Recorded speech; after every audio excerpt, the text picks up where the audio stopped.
Right, hello. Welcome to my second video on development. We've already done one on some of the limits and constraints to growth and development. Today we're going to look at strategies to promote development. I'm sorry if my lights are reflecting off the board a little bit. If you can't see properly, I think it's just up here. I'll read it to you what I've said or put on those titles.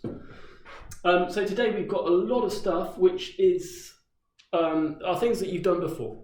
So I don't want to teach this in class. I hope that we can speed things up and we can do a lot more exam-based stuff in class, and that's why I'm doing this today. I'm going to start off today by looking at some history of the 21st century. I think that's really the only way that we can understand how all of these policies have been used and why we are saying some of them are useful and some of them are not. We've got two types of policies, which I hope you remember from last year. We've got market-based, free market-based policies, and we've got interventionist policies, which involve a lot more government involvement in the economy. And there's been a big debate over the years about which ones are most useful and at what point of our development. So to go back, a long way back, to the 1930s, 40s, 50s, in a lot of countries, very poor countries went for these sets of policies. It was called import substitution.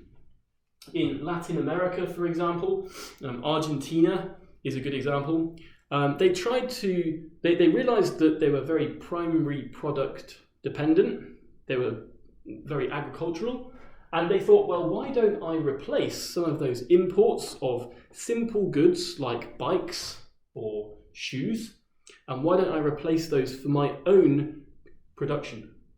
So I take that American imported bike and I try and produce it myself with the aim of selling it to my local population.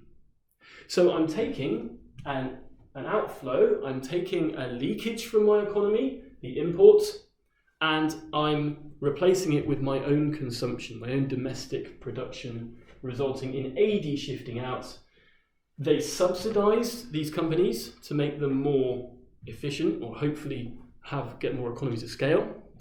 And they raised protectionist barriers, so for example tariffs on these companies, on the foreign companies I should say. And so they gave their domestic companies an advantage, which hopefully would allow them to overtake the foreign competition and achieve diversification and a movement away from primary products. It wasn't so successful, particularly in the long term, because a lot of these companies didn't have competition. It cost a lot of money, and it dragged the government budget away from other priorities like infrastructure, like education and health, which might have been more useful. So a lot of these companies became inefficient in the long term, and so by the 1980s to 1970s, something emerged called the Washington Consensus, and these were a set of policies which were free market. I should really have these the other way around, I suppose. Market-based are these Washington Consensus policies, interventionist was the import substitution. And these policies were recommended by the US through the International Monetary Fund, the IMF, through the World Bank. And it was suggested that these policies were going to get you development and growth really quickly. And they said, let's take lower taxes, let's lower protectionism, let's lower those tariffs, let's get competition, privatization, deregulation, all these things that we know are very free market, and you are going to get competition, efficiency, and growth. The problem with it was that it was a little extreme. We went from a very government-based interventionist strategy very quickly to a free market approach, and it was too quick, and many countries suffered. Many countries moved back. Some countries achieved pretty decent growth, but it wasn't what I suppose was hoped for. And particularly in sub-Saharan Africa, but also in Latin America, I think a lot of people thought that it could have been done better, and there was still some involvement probably for the government which had been taken away too quickly. The third sort of lesson, I suppose, or the third model that we saw was from the Asian tigers. So we're talking about South Korea, Taiwan, Hong Kong, Singapore, these kind of countries, and Japan as well, earlier on. These countries did something a little bit different. These countries used something called industrial policies. They subsidized their industries at the beginning. They built lots of infrastructure. They had very good planning. But they opened themselves up gradually to exports. They didn't go for the mistake that we saw in import substitution, where you didn't have the efficiency because you didn't have the competition. Gradually, you opened up your economy and you became export-led. And so you saw exports being the key injection with FDI, which got over those savings gaps. This was incredibly successful. China used it later on as their model for development. And I think it shows us something. It shows us that there's truth in both of these perspectives, that interventionist policies are very useful at the beginning to build the basic infrastructure in health and education that you need. But you also are going to need to open up once you get to a certain point to get the advantages of the free market and competition. Okay, that's the background, that's the basics. We'll go through each of these policies one by one, and we'll just describe how they lead to growth and how they lead to development. Growth, you can see at the top left up here, increase in real GDP, and development, an increase in the well-being of the entire population. First of all, let's talk about market-based policies. Our first policy is trade liberalization. We've done this already, so this should be pretty easy. Trade liberalization could be, the first thing I'll do for each of these policies, I'll just describe to you what I think the question that you could get could be. This could be a data response, the advantages of trade or the benefits from trade, but I think it also could be a longer 25-mark question, an essay question. So depending on what it is, we can use different diagrams to help us. Essentially, if you see the word trade, the first thing you need to be thinking about is exports. Exports are going to therefore be an injection. They are going to shift aggregate demand, get you growth. You're also going to see revenue for your exporting companies going up, which could be reinvested into capital, shifting LRAS. So you could see investment going on there as well, because revenue for your companies have gone up, and well, they could use that to export more and invest more. If you're open to exports, a link that a lot of people don't make is that, well, foreign companies will like that.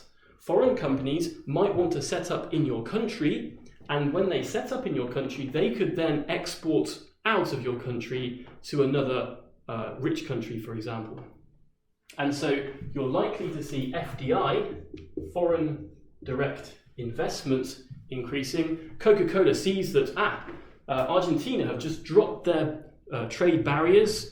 I can then make Coca-Cola in Argentina, for example, and I can export it to Brazil. That's going to be really good for them, so FDI may increase. All of that means that you end up filling a savings gap, because you could be a poor country with low incomes and you're not saving enough, and that savings gap could then, when you're filling that savings gap, you're then enabling the investment to happen, which again we said there was shifting LRAS. Now you could as well, and I don't recommend it, I don't think, if you're going to do a 12-mark question on this or a 10-mark question, you've got to decide, if I see trade, do you draw this diagram? Do you draw the trade diagram? Well, I don't think so. I think it's quite difficult and it's easy to make a mistake with. But if you've got a longer essay, I think you probably have to.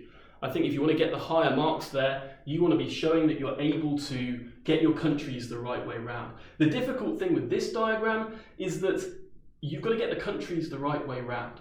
Trade liberalization, you have to think about this. The benefit for the developing country is that another country is lowering their tariffs on you. Put it another way, the benefit for Mexico from trade liberalization as a developing country is that the US lowers its tariffs on Mexican exports. Therefore, you have to have Mexico on your S-world curve, and you have to have your developed country as the domestic supply curve up here. Get that the right way around, and you've got most of the problem solved. Our argument, therefore, is that as Mexico, its economy, its tariffs, the US lowers its tariffs on Mexico, the supply curve from Mexico shifts downwards, and originally they would have exported to the US Q3 minus Q2. So Q3 minus Q2 of exports from Mexico then go to Q4 minus Q1. And therefore your exports revenue is going to increase. And as a result, you're going to then be able to reinvest that revenue. The revenue increases, if you want to go further with this, the revenue increases from Q3 minus Q2 times by PW. And so you've got that small area like that, and it's going to increase to Q4 minus Q1 times by PW, and therefore you're going to get that extra 2 areas on the end there. And that's your argument for trade liberalisation. How could we argue against? Well, I think it all comes back to comparative advantage. What is your comparative advantage? And if your comparative advantage is in primary products and you don't have any other real potential because you have an uneducated labour force, you have weak infrastructure, all those other problems that we talked about before, then it's likely that this pushes you back into primary product dependency. So, comparative advantage, if it is in primary products, competition is likely to put you back to primary products. And we're going to become more primary product dependent. That could cause structural unemployment. For example, it could cause a loss of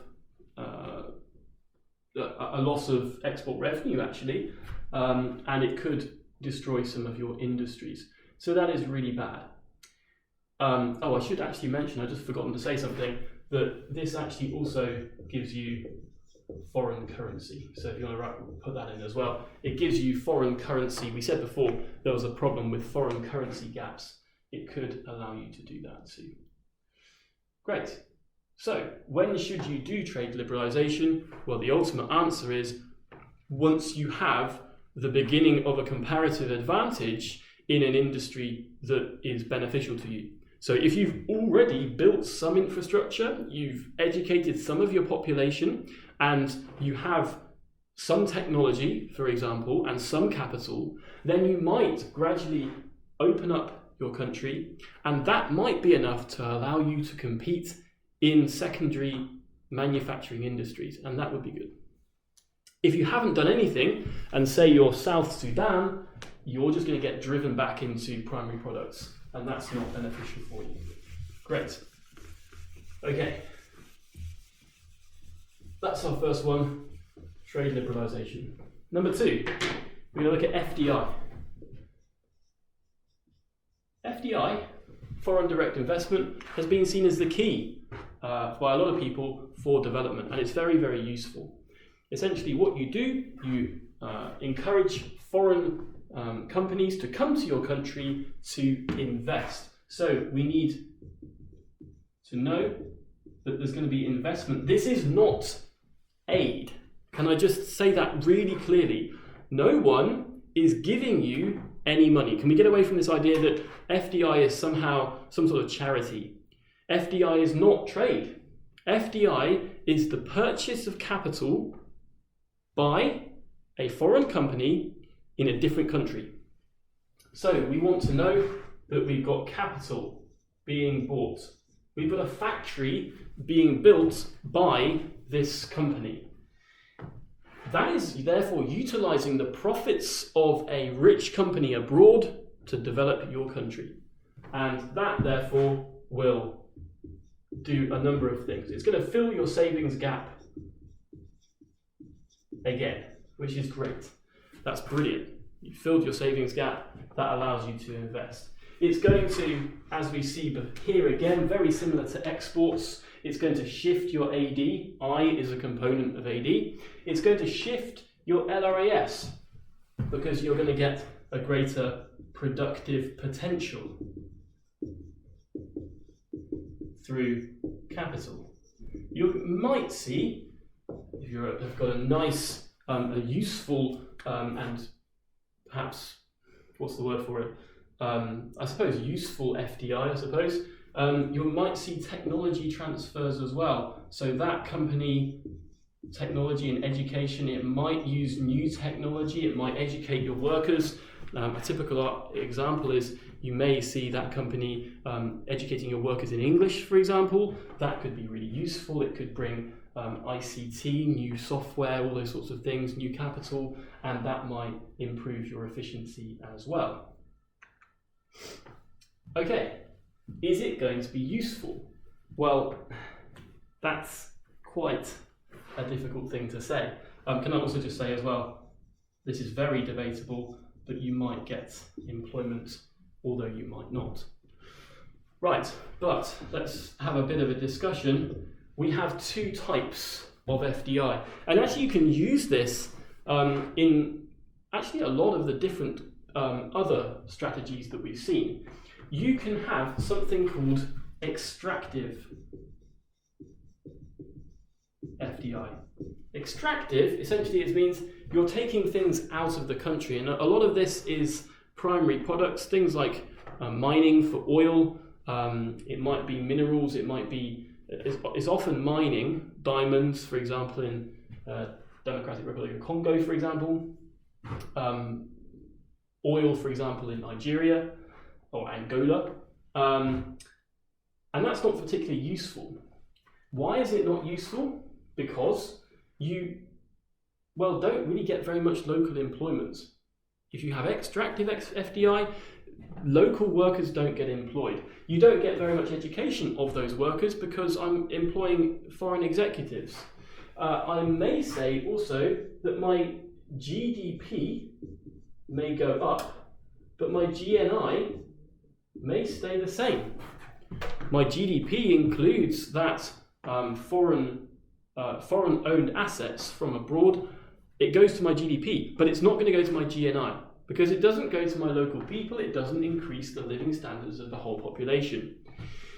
Extractive FDI also often results in corruption, and it also has a negative effect often on regulation, because if you are a big company, you're going to go to that government and say, look, I want low regulation, I want to be able to open my factory and have bad working conditions, I want to open a sweatshop. If you tell me no, I'll just bribe you and I will encourage you to change the law or just turn a blind eye. So a lot of that is very, very, it creates economic growth, it creates an economic inequality, but it doesn't tend really to result in inclusive growth. It doesn't really create local multipliers. Let's talk about that. Local multipliers, that's a great way of putting it, if I do say so myself. So I could get extractive FDI, or I could result in inclusive growth. So what does that mean?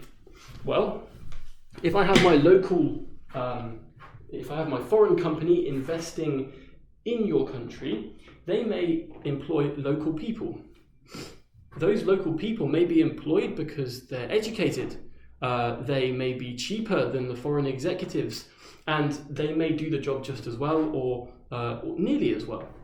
If that's the case, if you get this inclusive growth from inclusive, I suppose you could call inclusive FDI, you're going to get an increase in I. That then results in an increase in production, and therefore incomes go up, and that means that C consumption is going to go up, and you're going to see that money circulating in the local developing country's economy. And if it's really good, that might be circulating in a local rural economy. So if, for example, you opened up a new factory in the countryside which employed local people, it might be, for example, it might be agricultural, a low-level manufacturer, you would therefore tend to see that you get some more equality. You're not going to have it all going to the very rich urban elite or foreign elite who take it straight out of the country and then don't boost the FDI, boost the AD of your country. Okay. There can also be a lot of environmental issues with FDI as well. That generally tends to be more from extractive FDI, and it generally tends to be more when you encourage the government to turn a blind eye. So perhaps a big problem there. Okay, if we could keep that in mind then, extractive FDI and inclusive growth. Finally, and this is the real kicker, I suppose, we're going to keep on coming back to this. What kind of FDI does your country end up attracting? Well, if you are a country who is incredibly poor, whose workers are very, very low skilled, unproductive, your infrastructure is weak, and you have no roads, sanitation, etc., then you're likely only to have one benefit or one attractive point to your country, and that is the extractive industries. You have, just by luck, some oil or some diamonds or some mines, and therefore you encourage that kind of FDI. But if you've already got some degree of development, you've already got a reasonably educated population, you have some infrastructure, then you're going to be attracting different types of FDI. You may well attract that kind of FDI, which might be, for example, a car factory. It might be, for example, in Morocco. Morocco has attracted lots of car factories which sell to the EU. Because they've got a decent level of infrastructure there, they've got their electricity and things going on. And that, therefore, strangely, if you already have a degree of development, it's likely that the FDI you attract will add far more further development than if you were not developed. You can see again that there is this kind of cycle of poverty, which is difficult to break out from if you have no level of development. Okay, so that's FDI. These two are probably the two most powerful ones, and simply I can just talk about these two in terms of the fact that these are utilizing the GDP of foreign countries, of rich countries. Therefore, the potential of these two is absolutely massive. You have a $25-30 trillion economy sitting next to you if you're Mexico. Therefore, you have the potential of creating huge injections into your economy. So the potential magnitude of those two is very, very, very big. The potential magnitude of some of the rest of these we're going to talk about in a second is perhaps less so. Right, removal of subsidies.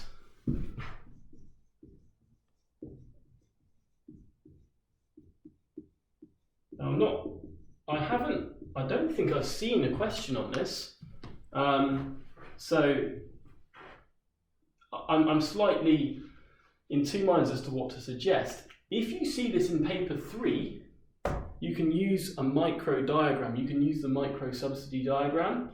If you see it anywhere else, if you see it in paper 2, then I'd probably use my LRAS diagram instead. Okay, so just think about where you're seeing it. So the background behind this is that many countries, in order to boost equality sometimes, or the government's own popularity, they subsidize a number of goods. And the two typical ones were petrol or energy, which benefited the rich because it was the rich who owned cars, and so it wasn't particularly good for development. The other policy often was to subsidize agricultural products, basic staples like rice, and when you did that, it had a benefit to the poor. But both of these policies created reliance. Both of these policies, it were argued, had a very large opportunity cost, and you probably could have been spending your money on better things. They didn't improve the productive potential of the economy. It was just a short-term policy to improve the real incomes of the poor or rich, depending on what it was. But it didn't actually have any long-term beneficial effects and were very difficult to remove. So if we take a look at this diagram here, if you remove your subsidy, you shift the supply curve back upwards to S from S plus subsidy, and that means you are able to save P2 plus sub Y, Z, P2. You can save, you can improve the budget deficit, or you can improve budget position, I suppose. Now, the aim of that would have been then, you can then redirect that money to perhaps more useful long-term projects. And there are three I would like to add here. You could redirect it to infrastructure,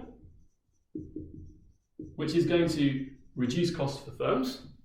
And as a result, you might get more FDI, and in the long term, it's going to promote a lot more economic activity as a result. You could redirect it to health.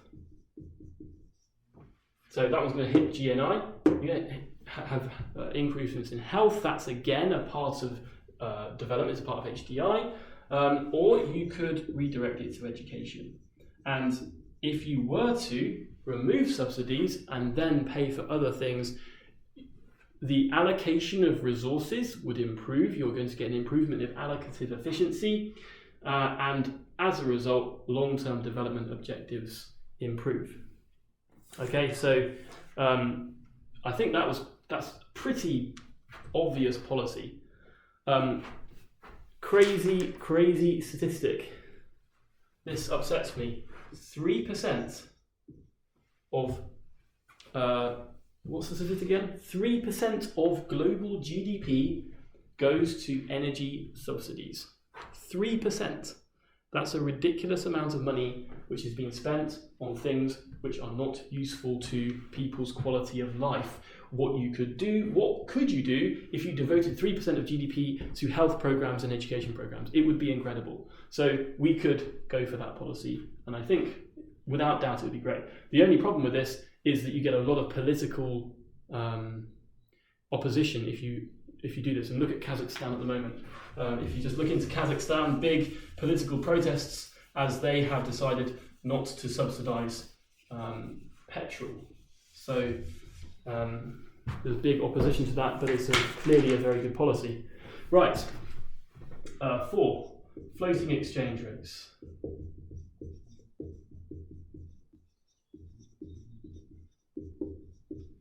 So floating exchange rates, essentially we're talking about demand and supply is determining the level of your exchange rate. Floating exchange rates, often when you go to a floating exchange rate, it results in a fall of your currency or it results in depreciations. So many managed exchange rates or fixed exchange rates are too high. And as a result, a depreciation would boost export competitiveness. And as a result, you're going to see an injection into your economy, AD is going to shift, and it's basically the same as trade liberalisation in the effect.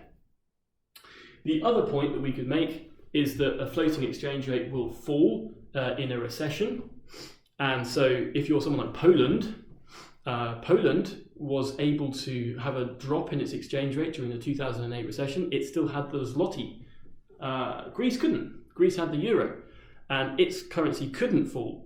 And so as a result, it went into a protracted recession and had difficulty coming out of it. So if you have a floating exchange rate, it's argued that that could be perhaps a little bit more, I suppose, a little bit more competitive in that respect.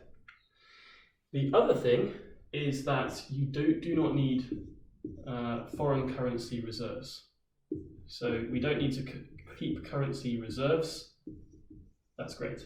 And we don't need to use the interest rate to manipulate our exchange rate. And that makes things a lot easier. The problem is that many of these countries that we're talking about are actually primary product dependent. So if you're primary product dependent, well, you're going to have fluctuating demand for your currency. As the prices of your exports go up and down, the demand for your currency goes up and down. And if you go to a floating exchange rate, it's likely you're going to get a lot of volatility. So volatility,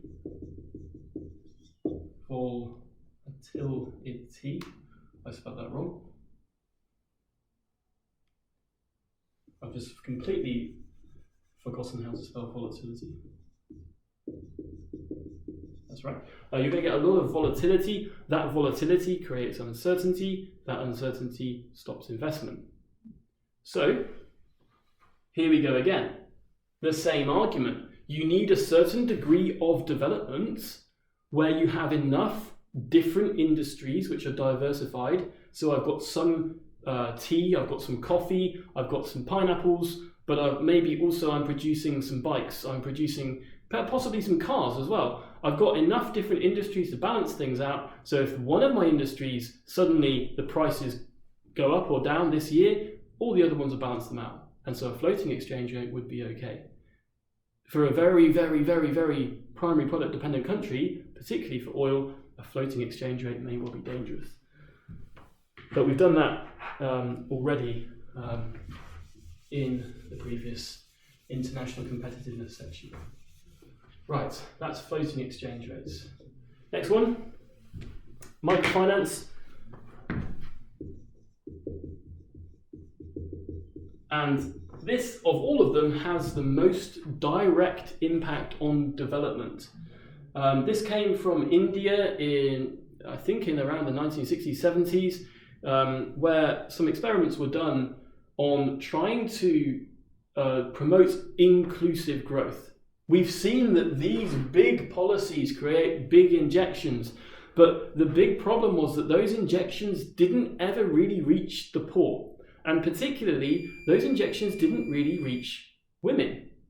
So the question was, well, can we make an injection which actually is very inclusive and goes toward the poorest in society and alleviates absolute poverty, improves inequality, and therefore reaches development goals by raising the living standards of the entire whole population? Could we do that? Well, the answer was, perhaps we can. This was funded by, some of it was by NGOs, so non-government organizations, or essentially charities. Some of it was done by banks. Some of it was done by some government-supported agencies. It's been funded by a lot of different people, and lots of different versions of it have occurred. But the main idea is that if you want to take a loan, if you are poor, you don't have money to invest, so you have to take a loan. To take a loan, so microfinance was essentially loans to the poor. And the idea was that if you made a loan to the poor, they would invest in a new business. And they would buy some capital. So this is not something particularly big. It might be your local shop. They need to open up a small shop. They need to buy a checkout. Or maybe it's you want to go into farming. You need some seeds, or you need some goats, or something actually very, very simple. You want to open up a car shop. You want to become a mechanic. You just need some basic tools to do it. This loan will help you set that up. And so it hopefully does the same thing as, I suppose, FDI, but it's doing it to the very, very poor. Now, the problem is that if in order to get a loan, you need something called collateral. Collateral is an asset that I own, which if I can't pay my loan back, the bank will take. So I have collateral because I own a house. If I own a house and I can't pay my loan back on my house, the government, oh no, not the government, the bank takes my house and they don't lose. That means I get a low rate of interest. I'm not very risky because you can take my assets if I default. But what if you're the poor? Particularly what if you're a woman? Women in many countries can't actually own wealth. They can't own property in some places. In others, women just don't generally have jobs and therefore don't have income. And again, they don't have the collateral to take a loan. So the idea is that you take a small loan to someone without collateral for them to do something like opening a business. Once they've paid it back and they've shown they can pay it, you can then give them a bigger loan, and it slowly increases in size, and that enables you to create this a sort of credit rating system, and it allows you to develop some businesses for the poor. This is brilliant. It hits so many of the development goals. It reduces poverty, it increases gender equality, and it increases GNI per capita. You would hope it would do that. One other thing, and I come back to this idea of inclusive growth. You're going to shift AD, but AD is going to shift twice because you are investing in local communities. That money, which gets spent in local communities, then gets spent again through consumption. Maybe this person employs a local worker. That local worker has more income, they spend it, and you get consumption, and you get a lot of local inclusive growth with local multipliers. So very, very useful for rural developments and removing this urban-rural divide. Okay, great. But what's the problem? Well, it's nothing like these two. The injection is small. So micro, well, obviously it's not very big, so you don't have as big an impact. The interest rates were high, often had to be high because a lot of people defaulted. A lot of people went into debt. Why did they go into debt? Because they didn't have any education, because they weren't very good at building up businesses. And so this actually wasn't always a good thing. It only really works if you provide education at the same time. So if you have someone who wants to open a business, you're going to have to actually train them how to do that too, because there's no point in lending to people who are incompetent and then their businesses fail. You've actually made the situation worse. So there's a lot of criticism of this. You have to do it in the right way. Okay, and finally, I believe for this one is privatization. Privatization,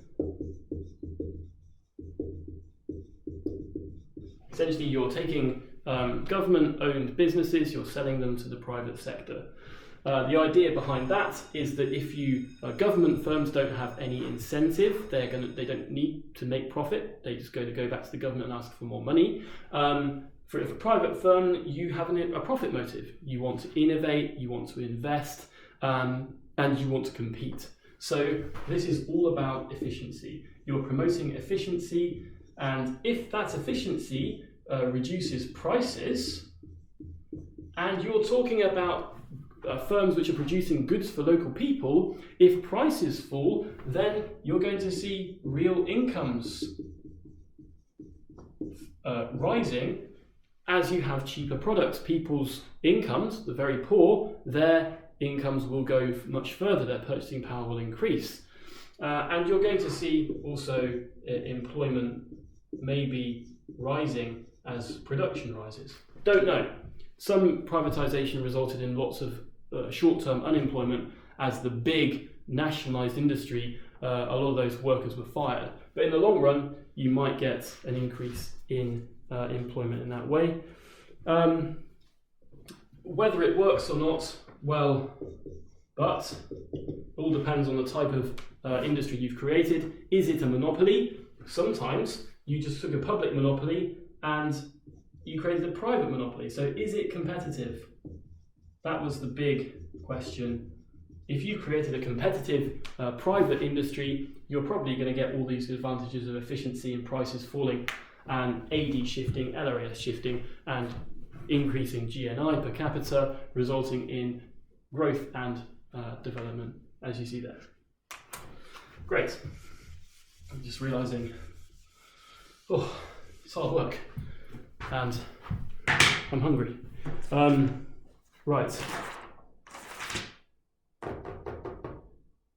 I think interventionist strategies can wait for another video. That's enough. You're probably quite tired by now. I'm tired and I want to go and have some dinner. Great. Hopefully that made some sense. And I'll put the interventionist strategies in another video. Thanks for listening.